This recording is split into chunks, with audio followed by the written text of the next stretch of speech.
Well, our top focus remains on Pakistan-Saudi Arabia Defence Pact. Now, India has issued a strong response in wake of the newly signed Strategic Mutual Defence Pact between the two countries. And this, as India has now stated, it will closely study the Pact's implications for India's national security and regional as well as global stability. In a statement that's been issued by the Ministry of External Affairs, spokesperson Randhir Jaiswal stated that New Delhi acknowledges the formalization of what it describes as a long-standing arrangement between Saudi Arabia and Pakistan, while noting that it would closely examine its potential ramifications. Now, the statement emphasizes that India's national security remains paramount in the light of this development. According to an official joint statement that's been issued, the agreement aims to develop aspects of defense cooperation between the two countries and also strengthen joint deterrence against any aggression. The agreement also states that any aggression against either country shall be considered an aggression against both. The deal was signed by Saudi's Crown Prince Mohammed bin Salman and Pakistan's Prime Minister Shehbaz Sharif in Riyadh, where both sides held an official session of talks attended by delegation of both the countries. Now, the deal comes just days after an Israeli strike targeted Hamas leaders in Qatar's capital Doha. Also months after India launched Operation Sindoor against Pakistan in retaliation to the Pahalgam attack. Saudi Arabia had strongly condemned the terror attack, which came during Prime Minister Narendra Modi's state visit to Riyadh in the month of April this year. In a joint statement, India and Saudi Arabia had condemned cross-border terror and had even called on all states to reject the use of terrorism against other countries, dismantle terror infrastructure where it exists, and bring perpetrators of terror to justice swiftly. But Saudi Arabia also has close links with Pakistan, with 2.5 million of Pakistani nationals who are estimated to be living and working in Saudi Arabia. During the official session of talks, according to the statement, the two sides reviewed the historic and strategic ties between both countries and a number of topics of common interest.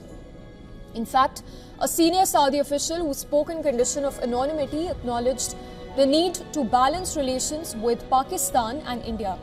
He said, and I'm quoting the statement, "Our relationship with India is more robust than it has ever been and will continue to grow this relationship and seek to contribute to regional peace whichever way we can." In fact, questioned whether Pakistan would be obliged to provide Saudi Arabia with a nuclear umbrella under the pact, the official even said, and I quote, "This is a comprehensive defense agreement that encompasses all military means," unquote. The development comes after the recently held Doha summit that was attended by 40 Islamic nations, of which Pakistan was the only country with nuclear capabilities.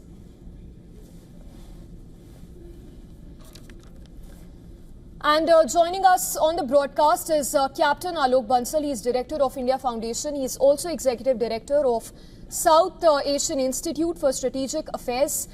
Captain Alok Bansal, appreciate you joining us on WION. Now, getting straight to the nucleus of the deal, both Pakistan and Saudi Arabia have vested interests, so as to say. Pakistan is looking for security against future attacks post-Operation Sindoor by India, while Saudi Arabia is also looking for protection against attacks, particularly from the Yemen side by Houthi rebels. The question is, where does this put Pakistan in the West Asia conflict?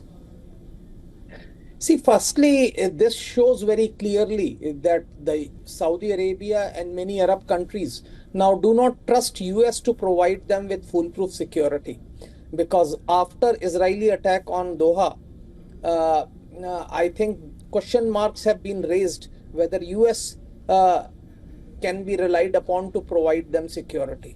And consequently, they are looking for alternative source of security, and I think Pakistan and its nuclear umbrella probably provides Saudi Arabia that sort of a security which it seeks against Israel or from other threats which may emanate from Iran or other countries. On the other hand, Pakistan, with its fragile economy, was looking for a strong partner who could bankroll its tottering economy. And I think Saudi Arabia is one of the countries that fits the bill perfectly, because Saudi oil wealth and huge foreign exchange reserves have the capacity to bankroll Pakistan and its economy. So it's a situation where you have a country which is economically strong and also have numerous platforms, weapon systems, but doesn't have the manpower. On the other side, we have Pakistan, which has the manpower, but probably don't have the resources. So they are coming together. But it does create new dynamics as far as security in West Asia is concerned, as well as South Asia.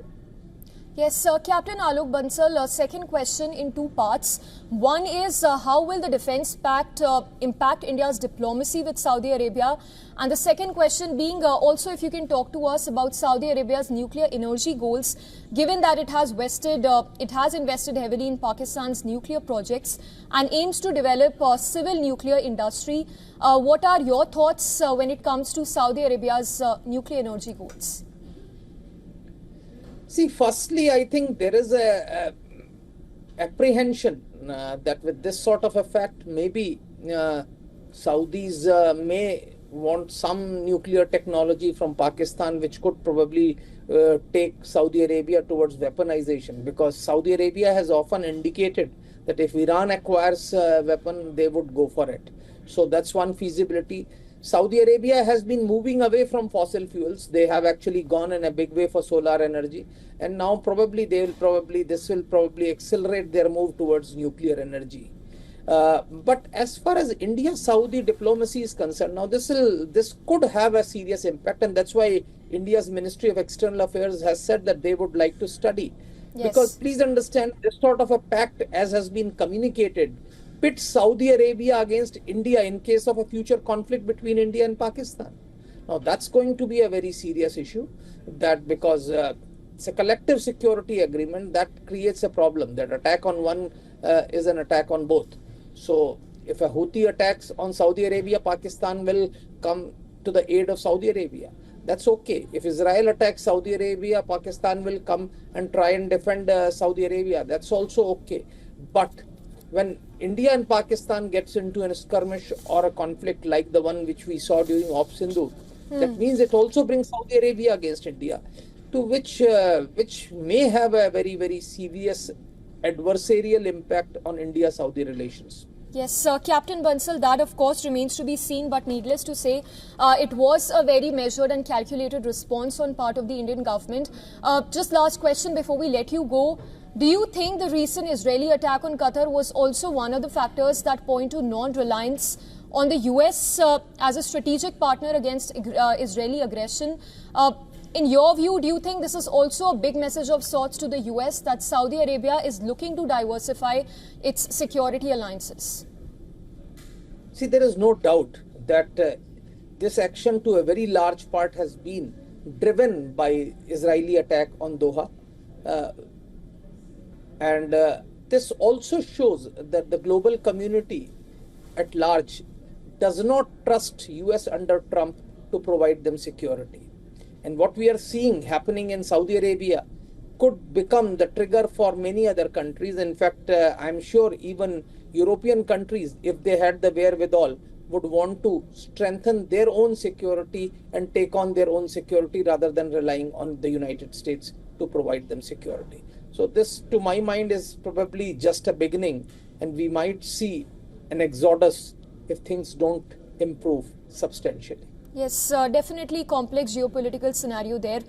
Captain Alok Bansal, point taken. Appreciate you joining us on WION and sharing your views on this defense pact.